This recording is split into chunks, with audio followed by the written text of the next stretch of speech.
E esses caras, entretanto, em geral, quando chegam ao poder, e essa é a crítica, agora começa, eles fazem governos ruins.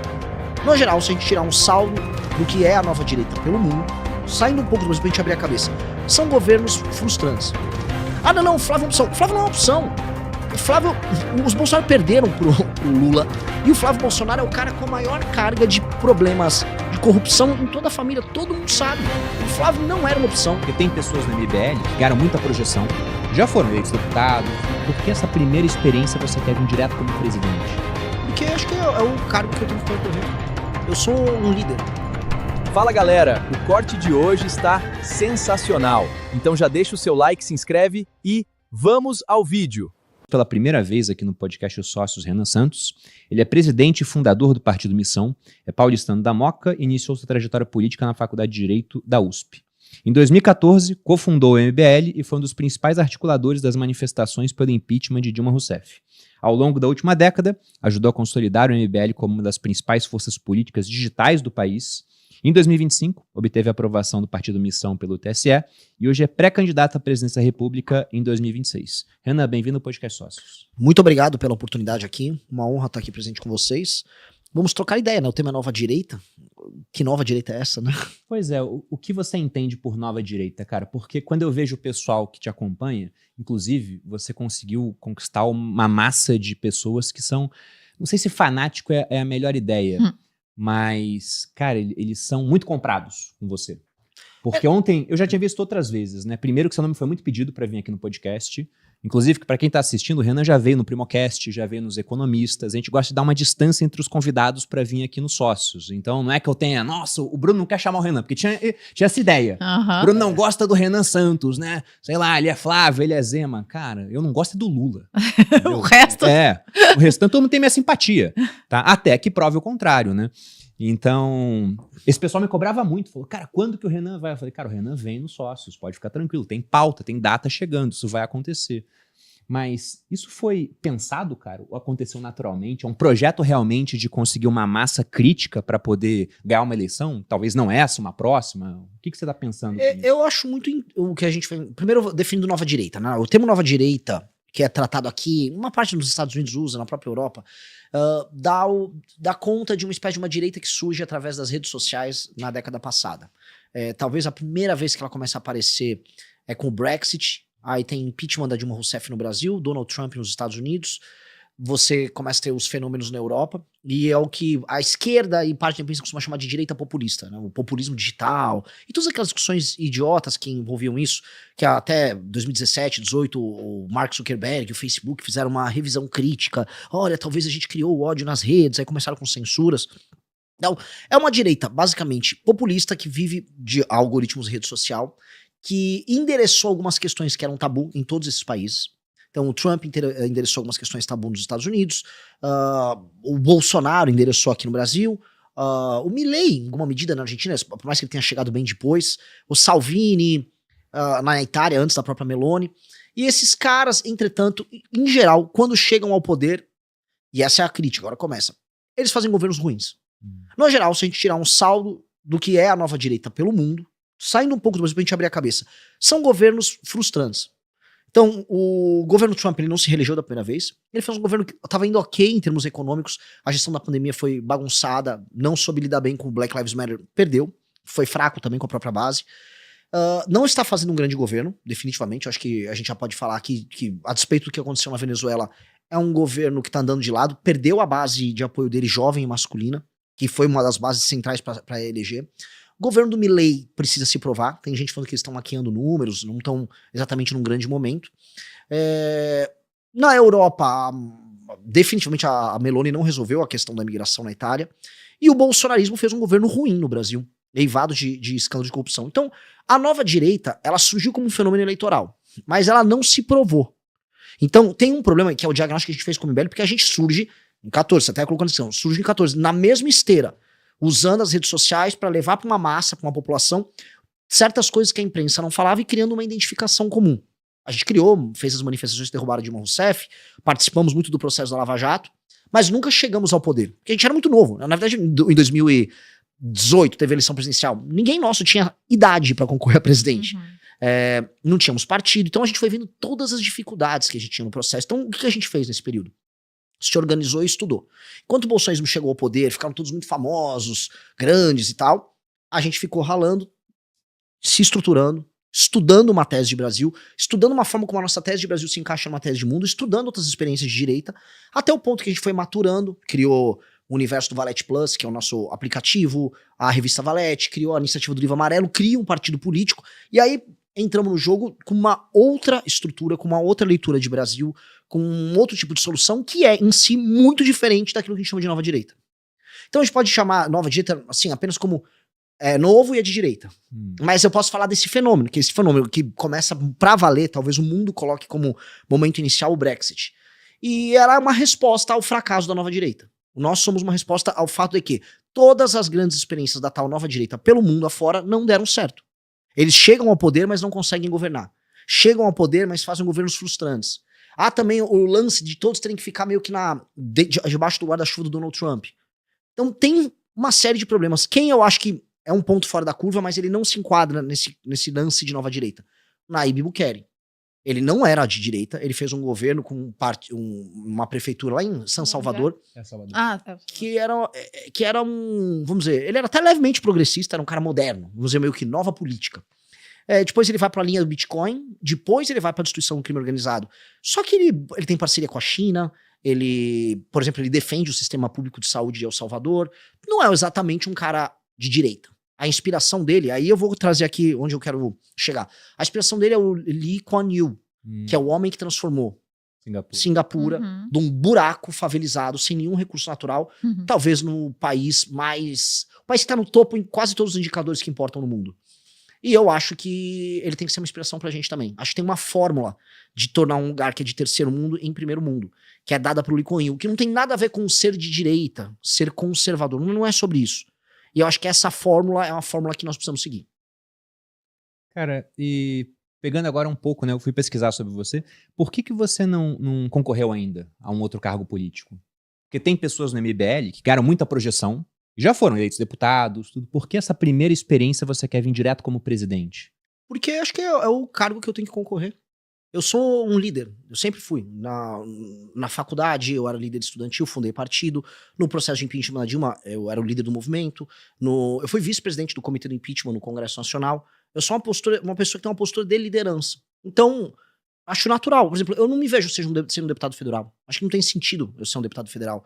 Minha função é organizar coisas maiores. Por exemplo, o que é um feito maior? Eu ganhar uma eleição para vereador, para deputado, pro Senado, ou montar um partido político do zero. Com certeza montar um partido político. Isso é um poder político que as pessoas olham muito no curto prazo.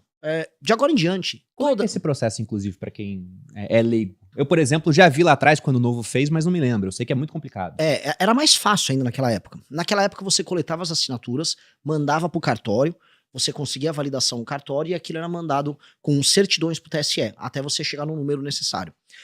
Hoje você tem que coletar as assinaturas, o número de assinaturas necessárias é maior. Por volta de quantos, assim? Conosco foi 547 mil fichas validadas. Muita coisa. E quando você coleta, você tem que fazer uma pré-validação no sistema do TSE, que se tiver qualquer coisa errada no nome da pessoa que foi coletado, ele já derruba. E aí depois que é pré-validado, o sistema do TSE, e aí, acho que o teu público é um público inteligente, ele vai entender. Ele faz... existem a nação brasileira, estados, municípios, e os municípios têm diversos cartórios eleitorais. E tem as zonas eleitorais. Então, toda vez que você sobe no sistema do TSE uma ficha, essa ficha, ela é jogada dentro do sistema deles, dentro da zona eleitoral a qual aquele eleitor pertence, a pessoa que foi coletada a ficha. E aí ele cria randomicamente lotes com as fichas. E você tem que obedecer, na hora de você entregar as fichas, os lotes. Então, não sou nem eu que organizo o lote para mandar pro cartório, eu tenho que ver o lote que o sistema do TSE criou. E aí é um caos. Porque a forma como eu vou organizar um almoxarifado, ou como eu recebo as fichas, tem que obedecer um critério que não é meu. Então, é um processo logístico colossal. Existe uma perda muito grande em todo o processo. E o que a gente fez foi, olha, a gente não tem a grana, o que a gente tem? Militância e inteligência. Então vamos meter muita tecnologia no processo. Criamos uma API que conversava com o sistema do TSE pra gente fazer a pré-validação, já no momento da coleta, pra não perder tempo coletando fichas ruins. Começamos a metrificar... Bom, eu não vou ficar dando muitas dicas pra quem tá assistindo aqui, mas a gente começou a observar quais seriam os métodos mais eficientes para a gente coletar essas assinaturas, obedecendo a legislação eleitoral, que é muito restritiva, e como remunerar e premiar os melhores coletores. E aí a gente colocou milhares de jovens ao redor do Brasil coletando, e nós conseguimos, a gente coletou 800 mil assinaturas, poderia ter coletado 1 milhão se quisesse, e validamos com uma taxa muito alta de aprovação. A gente validou 600, no sistema bateu 600. Como de 800 para 547 mil é uma perda realmente bem grande. Mas eu validei 600 e ainda tinha mais no estoque, é que eu não mandei tudo. Entendi. Dos 800 se eu mandasse tudo, eu teria validado uns 640, Então, por aí. são basicamente assinaturas de pessoas que querem esse partido. Então, é assim que você valida que você pode gerar um novo partido. Sim, eu tenho que ir na rua conversar com uma pessoa, E convencer falar, ela que ela tem que eu abrir tenho um partido. diferente, quero abrir esse partido, você tem que me dar essa assinatura. E a pessoa tem que estar os dados dela tem que estar em conformidade com a Justiça Eleitoral. A assinatura que ela colocar tem que ser a mesma da Justiça Eleitoral, não do cartório que ela eventualmente abriu firma. O nome da mãe dela tem que estar batendo, eventualmente tem um nome de solteiro. Olha, é um caos. É feito para não acontecer.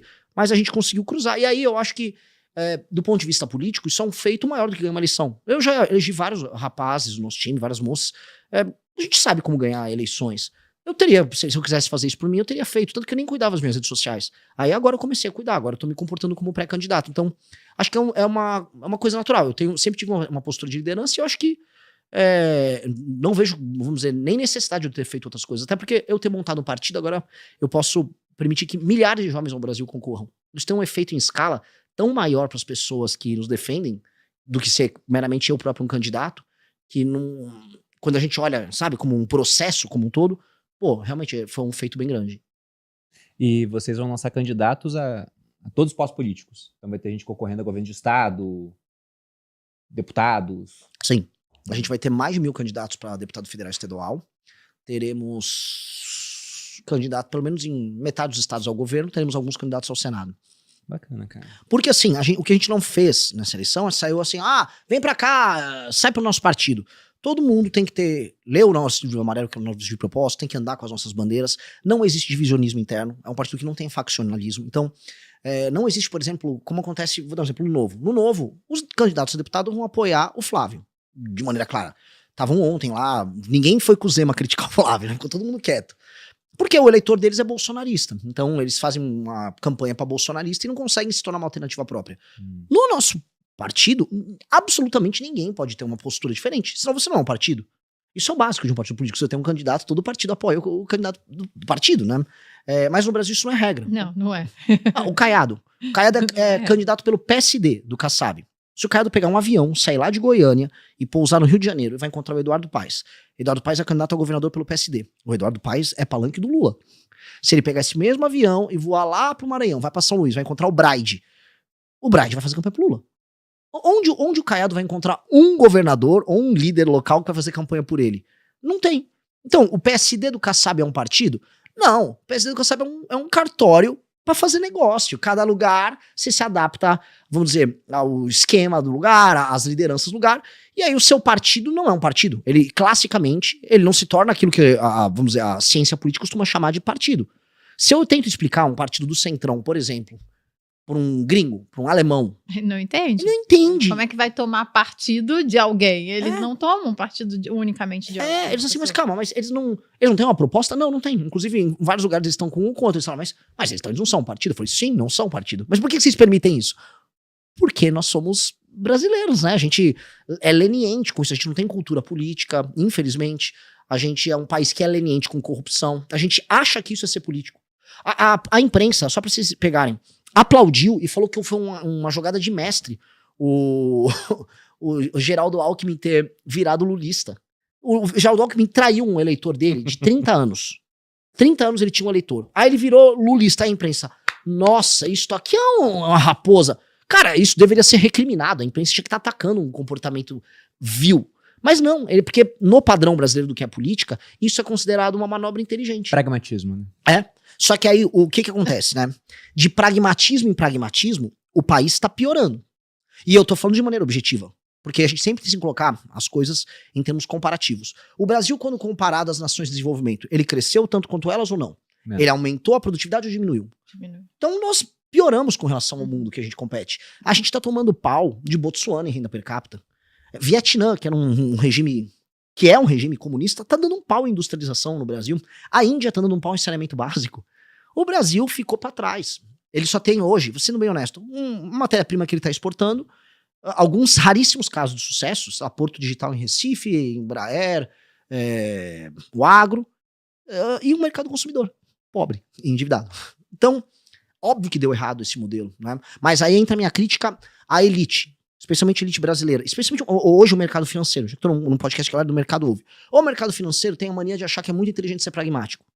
Só que ele não é pragmático, ele é curto prazista. A maior parte do mercado financeiro, donos de banco e tal, eles trabalham no longo prazo com os negócios deles, mas na hora de tomar decisões políticas eles trabalham no curto prazo. Aí o que acontece? Não é o mercado financeiro que manda no Brasil, não é o grande empresariado, não é a galera tech, não é nada. Quem manda no Brasil são políticos do Maranhão, políticos do Amapá, políticos do Piauí, que são os políticos dos lugares mais mal administrados no Brasil. Mas como eles pertencem a famílias que trabalham no longo prazo, são donos daquelas regiões no longo prazo, eles tomam decisões políticas de longo prazo. Enquanto que a elite política brasileira toma decisões políticas de curto prazo. E é por isso que estavam apoiando o Flávio. E é por isso que, não, o Flávio é uma opção. O Flávio não é uma opção. O Flávio, os Bolsonaro perderam pro Lula, e o Flávio Bolsonaro é o cara com a maior carga de problemas de corrupção em toda a família, todo mundo sabe. O Flávio não era uma opção, nem para caso ganhasse o Brasil se tornar um país sério. Basicamente o Flávio seria uma continuidade dos mesmos escândalos de corrupção, seria um país quebrado, sem nenhuma proposta de Brasil. Mas a galera, não, mas faz preço, não, porque acho que ele pode indicar um ministro. Pô, galera, até quando a gente vai ficar pensando na migalha? E esse é o problema, a elite brasileira pensa na migalha, num pequeno ganho que pode ter aqui. E eu acho que a gente não pode mais escolher isso. A gente montou um partido que a gente tem que pensar no long run. E como fazer o Brasil ser, nos próximos 30 anos, uma das 5 maiores nações do mundo. Que não é nenhum absurdo pensar que o Brasil pode ser isso. Não é. E é isso que me irrita. Nenhuma discussão política nessas eleições tem como horizonte transformar o Brasil num país que mande. Numa nação que vai sentar numa mesa como essa, com a Rússia, com a China, com a Índia e com os Estados Unidos. Que é a posição que o Brasil tem que ter. Mas hoje não. Nossa posição é tipo... não, eu sei sambar, sabe? É patético. Carnaval, futebol. Futebol nem tanto mais, né? Não. Então, mas também assim. Por hoje é só, pessoal. O que acharam do vídeo de hoje? Deixem seu comentário aqui embaixo. Não se esqueçam de deixar o like, se inscrever no canal e compartilha. Até o próximo vídeo. Valeu!